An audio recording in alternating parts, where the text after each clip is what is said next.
Dans les Landes, après des années d'expérimentation, c'est un nouvel outil mis à disposition des agriculteurs, un pressoir de colza et tournesol. L'huile obtenue sert à l'alimentation humaine et animale. Elle révolutionne notamment le gavage des canards. À Mugron, Patrick Panier, Laurent Montiel. Une huile issue d'un pressage à froid d'excellente qualité dans cette unité de trituration.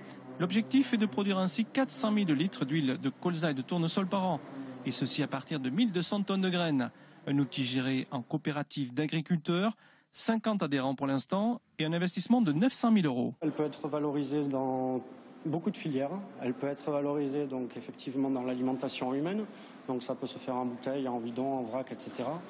On utilise aussi également pas mal d'huile pour les élevages, pour fabriquer l'aliment des élevages. Donc ça permet de lier un petit peu les composants de l'aliment. On peut utiliser ça également pour faire cuire du maïs, pour gaver des canards. Mais l'huile vendue n'est que l'un des deux aspects du volet économique du projet de cet cumin de Mugron. Avec les tourteaux de colza et de tournesol, résidus du pressage, les agriculteurs adhérents sont pourvus en protéines qu'ils mélangent à l'aliment de leurs canards. Plus besoin de se fournir un soja onéreux et pas toujours fiable. Par rapport aux tourteaux de soja que l'on employait et qui n'étaient pas certifiés forcément non OGM.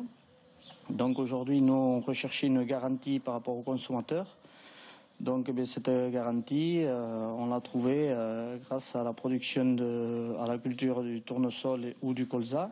Une huile produite dans les Landes, du beurre dans les épinards pour les agriculteurs de Chalosse. Cette année, 450 hectares sont cultivés en colza et tournesol pour ce projet qui pourrait faire tache d'huile dans le futur.